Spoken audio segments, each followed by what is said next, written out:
Hey everybody, welcome to T-Roy Cooks and welcome to Thursday Chatting with Troy. I believe this is episode 46, so we're clicking right along. So I've got to thank each one of you for the questions.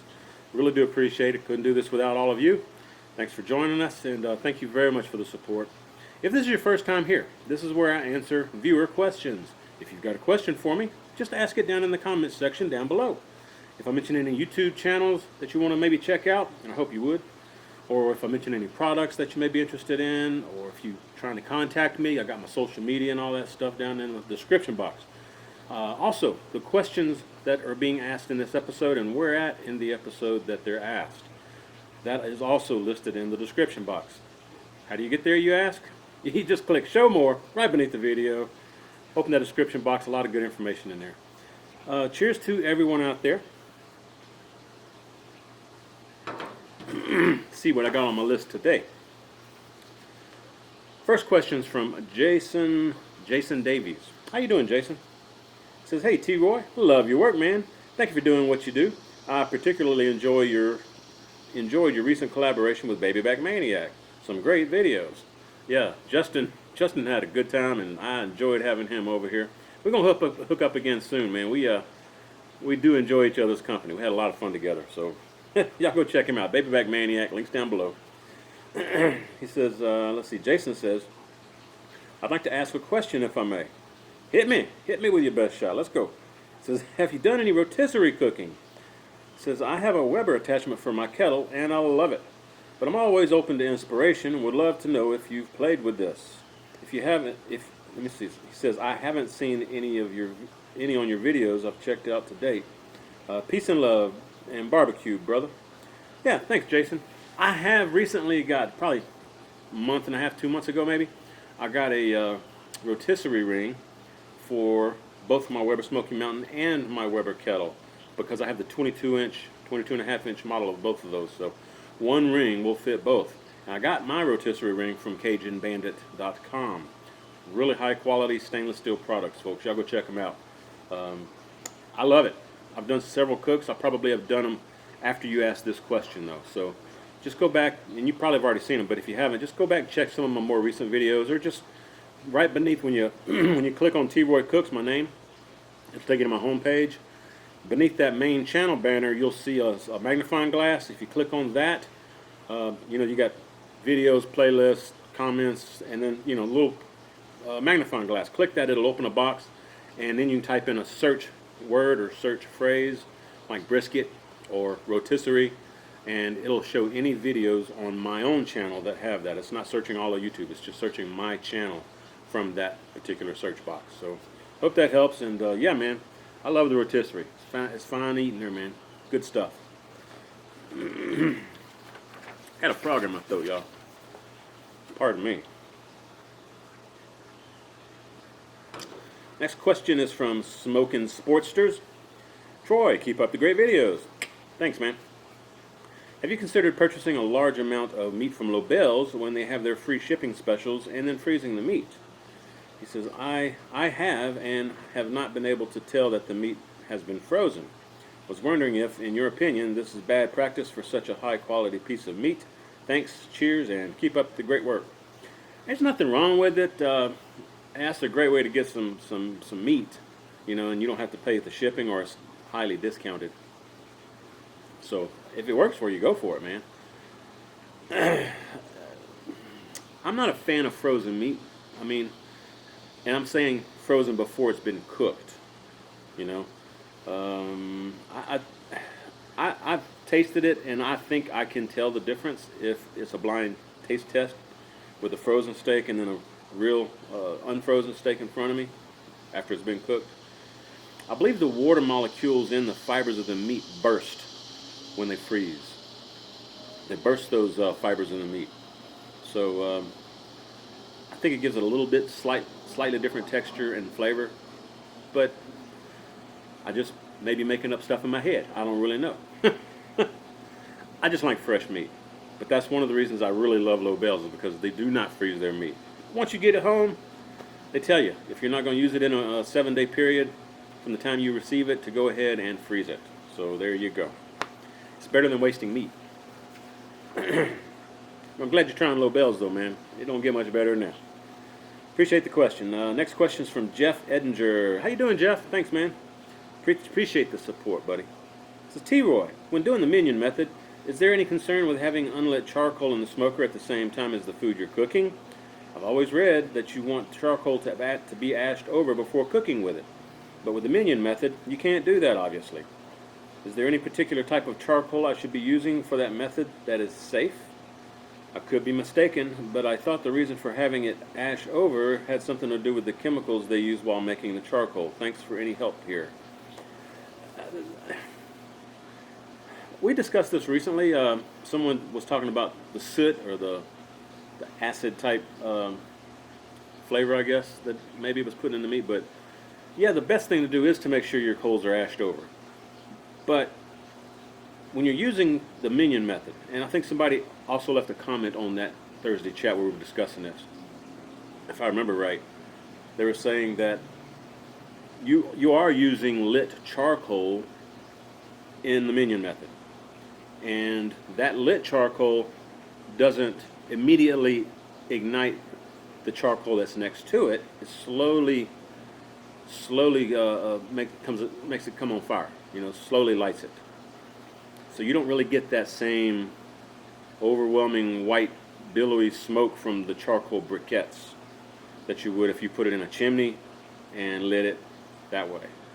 So it's a little different ball game. I just like using Kingsford Blue, to be honest with you. I rarely use anything else, but I don't think you have to worry about it. I think it's just old wives' tale or something like that. It's just somebody's. I don't believe that kind of stuff. So there you go. I'm sure there's some science behind it. I just don't happen to know exactly what it is, but you are starting off with lit charcoal, so I don't think you have to worry about it. Next question is from Two Guns Up Z. Two Guns Up Z. Two Guns Up. Hey T-Roy, you ever smoke venison or wild hog? Thanks, great channel. No, not wild hog for sure. Venison, I have, but I don't think I've done video on it.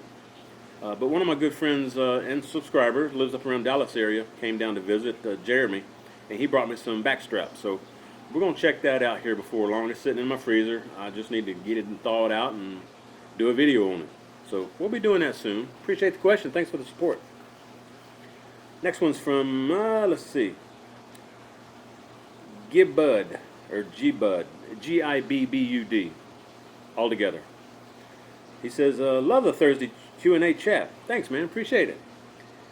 He says, I'm helping him upgrade his smoking game. That's what it's all about, man. We learn from each other. So there you go. He says, I'll be in the Houston area via I-10 Mississippi, Louisiana way this summer. Just wanted to know if you could recommend some spots to stop and get some authentic Texas style or Cajun style rubs and marinades. Keep the vids coming. We appreciate it. Cheers to you. Hey, cheers to you. Thanks, man. Man, that's a bumpy ride, I-10 through Louisiana. Goodness gracious. Like clickety-clack, clickety-clack, clickety-clack. The whole way. Because it's not asphalt, it's concrete. And every one of those concrete slabs put together, you get click, click, click, click, every time your tire goes over it. I guess do what I do, man. I just stop by some of the local grocery stores. They usually have some pretty good sauces and rubs and seasonings, especially going through Louisiana, man. You can pretty much stop at any gas station and you'll find some local, from that local community, rubs and spices and stuff like that. In fact, just your regular gas station, you stop and get gas, go on inside. You're liable to find you some nice jambalaya or gumbo or fried catfish or fried chicken, boudin, and it's all good too. And people down in Louisiana can cook. And if you're going through Houston, you may want to see if you can swing by and check out Texas barbecue rub and also Texas pepper jelly. Both of them, I think, are just north of Houston. I mean, they're still like in the suburbs of Houston. But they've got some excellent products. I don't know if they let people come by their facilities, but I know they're in the Houston area, just north of Houston, I believe. Check them out, man. Really good stuff.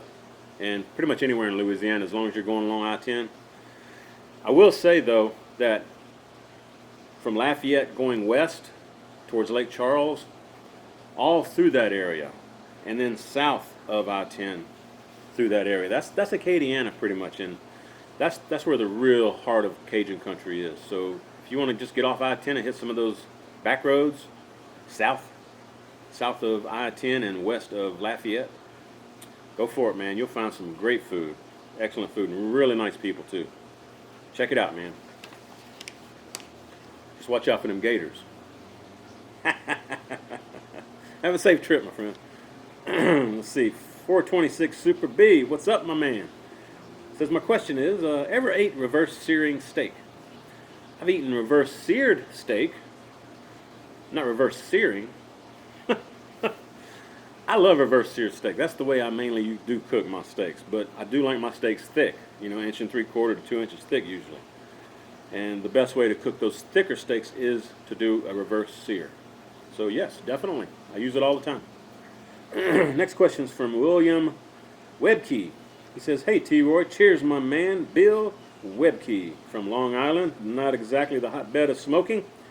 Yeah, I know, but we got a few up there that do like to spread the word and the love of barbecue, man. Tango Joe's one of them up that way, man. He says, I recently started, y'all take a look at Tango Joe's and Tango Spice Company's YouTube channels. I'll put them down below for you. Funny, really cool. Tango Joe's he's a riot, man. Love that guy.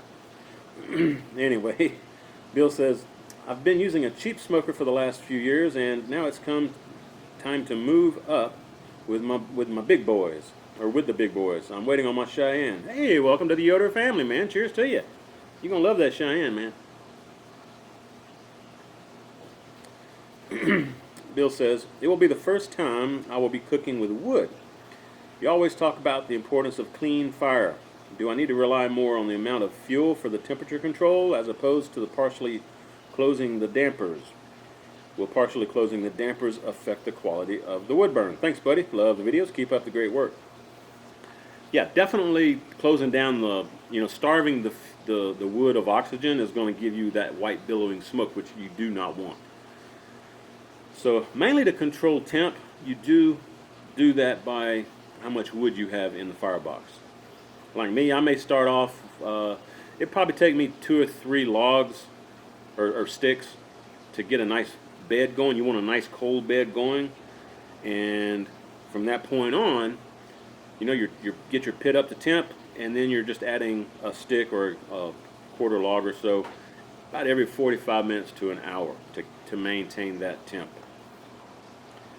You can slightly adjust the temp by the dampers, especially the intake. I leave my exhaust stack wide open all the time. But yeah, the intake vent on the firebox, you can definitely control a little bit of the temp with that. But again, you don't want to starve that fuel of oxygen because you want that thin blue smoke, and to get that, you've got to have a nice airflow going through your pit. But play around with it. Just have fun with it. It's the main thing, just have a lot of fun with it. It's a fabulous smoker. You're going to enjoy the food that you get coming off of it, and the food just keeps getting better and better and better with each cook. So just have fun with it, man. But you'll get the hang of it. Try to look around. Maybe check out the Yoder forum.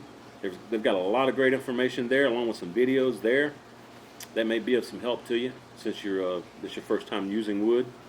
But channels like mine and some others out there, Southern Coastal Cooking, he's got a Kingman from Yoder. There's a bunch of channels out there that have offsets. Russ Jones, Smoky Ribs, he just got him a Lone Star's grills. So check, most of those well-built offsets are going to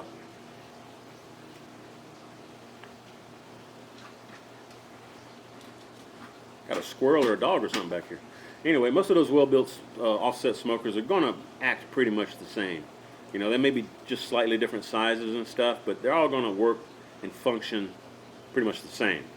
You put some wood in there, you get it going, and then get your temp regulated in there, and then you throw your meat on there, and you're good to go. You just add a log every 45 minutes to an hour throughout the cook. So hope that helps, though, man. I appreciate the support, and Again, congratulations on the Yoda Cheyenne. You're going to love that. Next question is from David Johnston. How you doing, David? Cheers, man. David says, thank you for the awesome videos. You gave me a few ideas and the family loved them. Hey, appreciate it, man.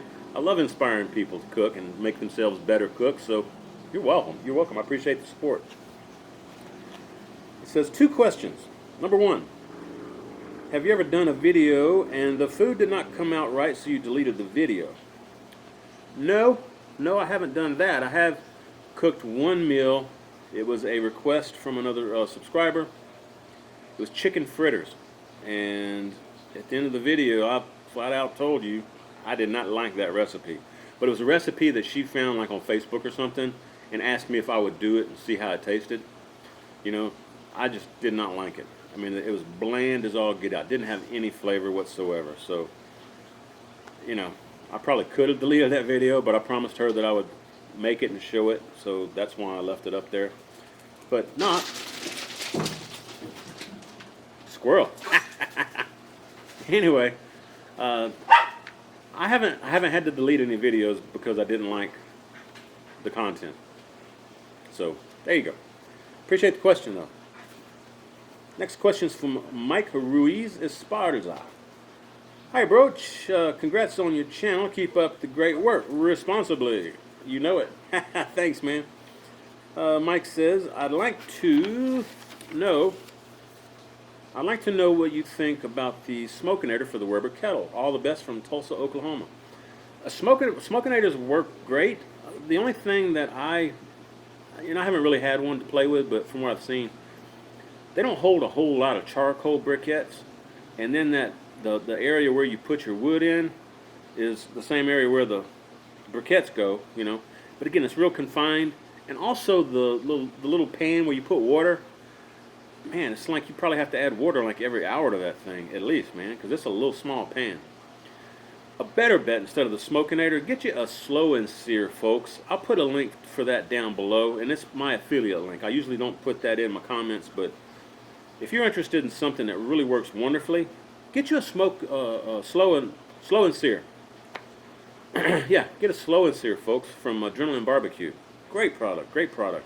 In fact, I just did a brisket, and y'all may see that brisket video before this one, but I cooked a brisket yesterday, and I started at like 8:30 in the morning, and it went for 12 hours on one load of charcoal, and I was using the Kingsford long burn charcoal briquettes. But I took that brisket off at the 12-hour mark, and I still had like a quarter to a third of the charcoal briquettes left. So that slow and sear probably could have gone a good 15-16 hours on one load of charcoal, and that was cooking at 250. It'd probably even go longer if I was cooking at 225. So again, great product. Y'all go check it out. Slow and sear, man. Tell my buddy David I said hello. Next question is from Bob Loblaw. Bob, I got your name right this time. Sorry about messing your name up most of the time, but cheers, man. What you got for me, Bob? It says, hey, T-Roy, I got to ask. I want to get your take on the old line from a great group. If you're going to play in Texas, you got to have a fiddle in the band. Alabama. Man, I like that. I like Alabama. Yeah, the thing with that is, down here in Texas, we do like to have a fiddle in the band. I mean, almost all bands, if you just go to some nightclub and listen to a band playing, if it's a country band, 9 times out of 10, they're going to have a fiddle in the band. And they probably also would have steel guitar.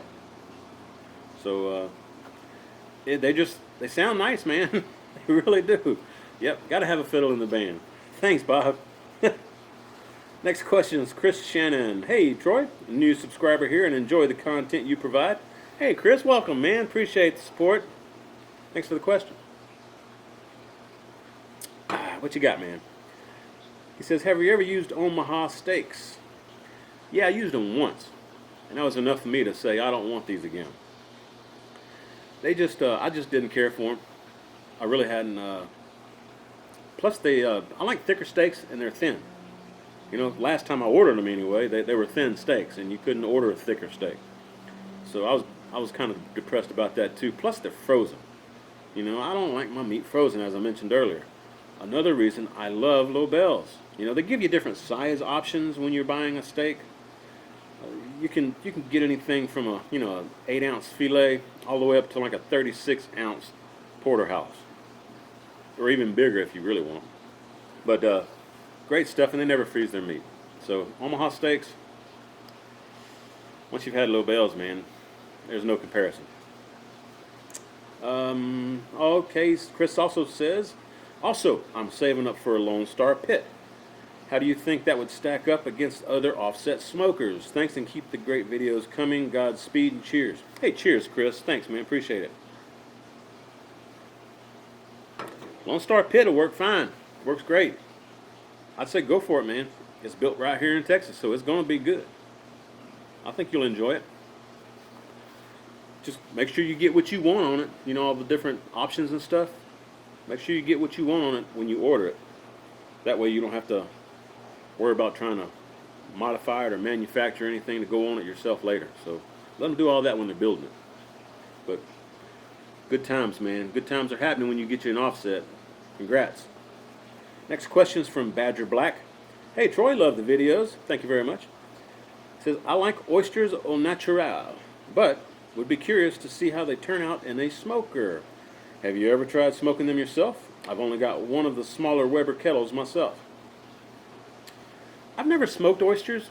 I usually just fry them up. But I've had smoked oysters, and they are good. I may try that sometime, because I can get oysters. So, yeah, Badger Black, I may try that, man. Great suggestion. Yeah, good stuff. Got my mouth watering over here. Next question is from 34 Bill Sharp. How you doing, Bill? Great to hear from you, my friend. Says, hey, T-Roy, got another question for you. What's the best way to keep a low-grade brisket from being dry when it's done? Does cooking it hot and fast or low and slow have any effect on it? Would also like to thank you. Your videos were the first ones I watched that got me into barbecuing. Cheers to you, brother. Cheers to you, Bill. Thanks for the questions, man. Man, it's hard to keep like a choice or select grade brisket from drying out. I would say maybe inject it and wrap it. That's probably going to give you your best bet for it not coming out dry. Hot and fast, low and slow, I don't really think it matters. It's going to get cooked one way or the other. The hot and fast just make it cook faster. With hot and fast, you got to worry about the bark burning though, so you got to be careful about that. You might want to trim as much of that fat off you can off the fat cap if you're going hot and fast. But yeah, man, just inject it and then wrap it when it starts hitting the stall, and then you should have some pretty good color on the bark by then. And then at the very end, if you want a little crispy bark, just pull the foil or butcher paper away so that the bark can get some more air, and you'll get you a nice bark. But get prime if you can. That'd be the best way to go with it, man. Thanks for the question, Bill. Next question is from Textile Look. Hey, T-Roy, love your channel. Thanks, man. Appreciate it. Says, I love cooking on my Kamado Joe and like to do big pieces like brisket and butt, etc. My wife and I, and my 2 girls, can only eat so much. What do you do with all the meat from your cooks? Cheers. A lot of times I'll share it with my friends or family members that come by, and if that doesn't, you know, if I don't have friends or family, I'm just cooking me and Karen, I may give some to the neighbors. But a lot of times what I do is just vacuum seal the meat and put it in the freezer for a later day. You know, brisket chili is a wonderful thing, man. So give that a shot if you haven't tried chili with some brisket meat in it. Man, that's good. But yeah, that's what I do with it. I just, you know, once it's cooked, I don't mind the meat being frozen. I just don't like putting raw meat in the freezer and then unthawing it and then having to cook it, because I think it does change the flavor and texture of it. That's all I do. Next question. Oh, it's my brother Lyle. No Hippie BBQ Cooking. Y'all go check out Lyle, man. Links are down below. Show him some love. Cheers to you, my brother Lyle. What you got for me, man? It says, usually, if I'm cooking pork butt and brisket, I'll cook the brisket on top, since the brisket is more temp sensitive, and I like to spray it down every so often. What are your thoughts? Yeah, I think you're right, man. Brisket, a lot of times I'll do it on top too, because it does need a little bit more finesse, a little bit more attention than your pork butt. Pork butt is like the most unforgivable meat. Unforgivable? Pork butt's the most forgivable meat that you can barbecue. You don't really have to do anything to it. I mean, you throw some rub on that baby, put it on your smoker, and just let it go until it's done. You don't have to touch it again if you don't want to. But yeah, with brisket, you may have to spin the brisket around or flip it over, fat side up, fat side down during the cook. Since it's two different meats, I mean, you got the flat and the point. It's hard to get them both done at the same time. So yeah, I would do the brisket on top as well. Great suggestion and great feedback there, Lyle. I appreciate it, my man. Let's see. Next question is from Ald Phillip 2003. Thanks for keeping this channel going. Me and my family have benefited from all your advice. Can you burn charcoal in your offset, your Yoder offset, Phillip? Yeah, Phillip. Sometimes if I don't have lump charcoal, I will put charcoal briquettes. I will use charcoal briquettes in my firebox just to get some wood going. But mainly I use lump charcoal for that. But yeah, if I use charcoal briquettes, I like to clean it out like the following day after the charcoal has died out. You know, make sure it's out. But and I've got like an aluminum trash can, you know, a little small one, about that tall, you know, about that big around, that I'll put all the ashes in. You know, just scoop them in there and then put the lid on it, and that way I know that the ashes are, the fire is out in them before I go and dump that out somewhere. So, but yeah, I do it all the time, man. Especially lump charcoal in my Yoder to light up the sticks of the wood that, you know, that I'm gonna use for the rest of the cook. Works great, man. Appreciate the question, Philip, and to you and your family, love you guys, man. Appreciate the support. Next question. Oh, it's my friend Gene Waddell. How you doing, Gene? He's got a cooking channel, not cooking, singing channel. Y'all go check out Gene, man. If you like karaoke and stuff, go check out Gene's channel, man. Link's down below. Gene says, I don't have a cooking channel, just music, but I do like to eat from time to time. so I'll watch you anyway. Thanks, Gene. I appreciate that, man. All right, Gene's got a question. He says, I notice when you use oil, you use olive oil. Do you just like the flavor of it, or is there another reason that you use it? I use olive oil mainly because it's healthier than your other oils, like vegetable oil and canola oil and stuff like that. Grapeseed oil is healthy for you. Olive oil is healthy for you. You know, any of those oils from natural fruit and stuff, it's really good for you. So that's the main reason I use it. Your body can digest it a lot easier. But olive oil, if you get, you know, the really good olive oil, it's got some great flavor, man. Really good flavor. Appreciate it. Thanks, Gene. Have a good one, man. Next question's from Adam. It says, great Thursday chat once again, T-Roy. My question is, how do you choose your titles for your Thursday chat sessions? Thanks again for your videos. Make my day at work go by a bit faster. You're welcome. Thank you. I appreciate that, Adam. Cheers to you, my friend. It's kind of hard sometimes picking the question that, you know, how to do my title for these Thursday chats. Once I've got the video done and uploaded, and I've got the description box filled in and everything, one of the last things I do is put the title on there. And what I do is just go through all of the questions that were asked in that episode once again, and I try to find one that is short enough and one that would create a buzz or create people to want, you know, to look at the video to see what the answer is to that question. But I get a lot of questions that are really long, you know, like a paragraph sometimes. It's not really a question, it's just a bunch of, you know, I'm doing this, I'm using this, I'm doing this, and then the question. So sometimes I'll just take, you know, that long statement or comment that contains a question, I'll just pull the question out of it and use that for the title. But I just try to find one that people could relate to, one that's talking about barbecue, or talking about one of the pits like the Yoder or the Weber Smoky Mountain or the Kamado, you know, something like that. But pretty much word for word, what you see in the title of my Thursday chats is a question that one of my subscribers asked. I may change the word up just slightly so it sounds a little bit better and so it's a little shorter because I can only fit so many words in that title section. So I may change it slightly, but the gist of the question is there from my subscriber.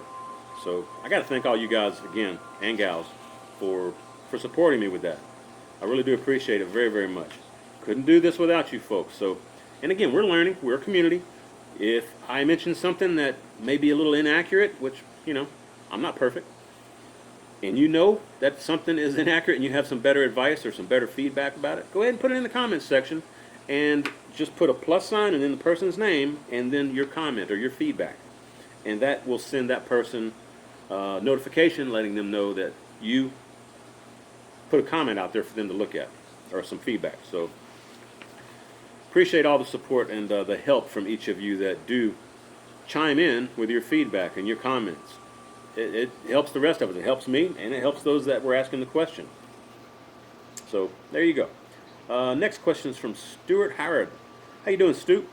Says howdy from Kentucky, Troy, and thanks again for another great Thursday chat.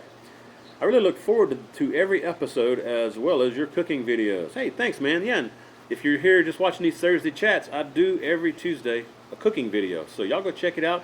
If you subscribe to me, it'll actually let you know when I've got a new video comes up. Oh, and if you don't have my app yet, check out the description box. Just hit show more. I've got links for my app down there. Usually, sometimes I have to remove it because I've got so much information in that description box. And again, I'm limited to what I can put in there to 5,000 characters.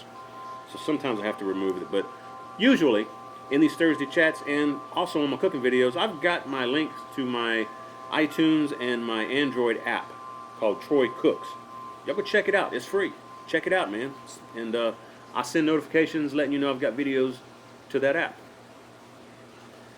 What you got for me, Stu? He says, I really look forward to every episode as well as your cooking videos. Oh, thanks. There you go. Have you ever met Malcolm Reed of Killer Hogs Barbecue or watch his channel, HowToBBQRight? I've never met him, but yeah, I do watch him occasionally. He's got some really good content. Really good. I try to watch as many videos. I mean, I'm subscribed to Malcolm, of course. I try to watch as many videos that I'm subscribed to as I can. But honestly, man, it's just like hit and miss. It's like, well, like this morning, you know, I go and I'm hit my subscriptions and then look through real quick and see if there's any videos that are, you know, tickling my fancy, so to speak. And I'll check them out, but I may not be able to tomorrow, you know, so if you upload on Sunday sometimes, I may not watch that video because I'm looking for the newer videos. Now, there are some, like Russ Jones, Smoky Ribs, or Smoky Goodness, or Baby Back Maniac, or JB, or Amon and Clam Smokers, or Southern Coastal Cooking. I mean, there's a bunch of them out there. Ballistic BBQ, BigMeat Sunday. There's a lot of YouTubers out there that are my good friends, and I will specifically pull up their channel and see if they've got any more recent videos that I have missed. And then I'll watch those when I've got, you know, an hour or two set aside that I can just spend watching videos from my friends. But, yeah, I try to do what I can with it. You know, I can't watch him every day. But I do like to watch Malcolm. It'd be nice to meet him, you know, but I just haven't had the opportunity yet. Stu says, I've subscribed to both of your channels as well as several others and have learned so much. Yeah, thanks, man. I've learned too, you know. I'm still a rookie at some of this stuff. You know, I still make mistakes and learn, you know, from my mistakes. So cooking's all fun, man. It's good times. He says, also, could you do a video sometime of some of your favorite barbecue side dishes done outside on the smoker or the grill? Cheers to you and yours, Troy. I love what you're doing. Hey, thank you. Appreciate that, Stuart. Cheers, man. Yeah, I've had requests to do the side dishes as well. So yeah, I'll put that on my to-do list and I'll do some sides for you guys. I've done some before, but I think I've done them inside. But I'll do them out on the grill. So appreciate the suggestion. Thanks again for the support. Next question is from Isaac Cardenas. What's going on, Mr. Troy? Not a whole lot, man. Not a whole lot, Isaac. Just hanging out here, chit-chatting with my fans, having a good time, sipping on a cold, ice-cold beer. Cheers, Isaac. He says, about that brisket in the broiler. I know it's very common over here in El Paso. I don't know I don't know if it's a Hispanic thing, but you can count on it at almost any big party anywhere here. I guess in the El Paso area. It says it's extremely good, and of course all the juices are in the meat. It's served pulled, usually with a side of charro beans, rice, and potato salad. Hope I helped out a bit. Have a good day and be safe in this Texas heat. Cheers, brother. Yeah, cheers to you, Isaac. Thank you for that, man. I appreciate the feedback. What he was talking about, my brother over the sea, over the pond from Norway. I remember Jatil, Elton's BBQ-pit. He'd asked me one time recently about doing a brisket. I thought he said boiled brisket, though, not broiled. I could be wrong. But I think that's what Isaac was referring to. So, and I think Jatil said that it was called East Texas brisket. So I'm thinking that's what you're talking about, Isaac. I could be wrong. I don't know. But cheers to you regardless. Brisket's good. All right, next question. Oh, it's my dear friend Christy. How you doing, Christy? Great to hear from you, girl. Y'all go check her out. Christy's cooking channel, folks. Again, she's got a lovely channel, and she's a hoot, too. She's funny, man. Y'all go check her out. Links down below. Christy says, loving your Thursday chat, as always. What's a pet peeve you have when you're watching other YouTubers? I know Keith Bettag's pet peeve is seeing cream cheese being used. Yeah, Keith doesn't like that cream cheese, man. He loves ricotta, though. She says, thanks for all your help and support. Thank you, Christy. Thank you very much. Cheers to you, girl. You know, honestly, I don't have any pet peeves. I'm just happy-go-lucky. I don't let stuff get to me, you know. Even the haters out there giving me thumbs down and leaving me nasty comments, I just block them and be done with it, you know. I don't let that kind of stuff get to me. But as far as me watching videos, everybody's going to do their own thing. You know, I don't have any pet peeves, you know. The biggest pet peeve I think I've got is when I'm going down the road driving and somebody pulls out in front of me and then they're turning right like within a block. And that'll make me a little bit mad, you know, because it's like, why didn't you wait for me to go by or wait for the traffic, you know, to go through so that you're not stopping all of us from getting where we're trying to get to because you're just pulling out and turning right over again, you know. But I really don't let stuff get to me. So anyway, folks, I appreciate y'all joining. We'll see y'all next Thursday. If you're not a sub yet, please go ahead and sub. Don't forget to check out that description box. Just hit show more beneath the video. It'll open it up for you. Ton of good information in there. Thanks for everyone for the questions that were asked today and the questions that keep coming in, you know. I'm still trying to play catch up, but we'll get there one day somehow. Thanks for the support.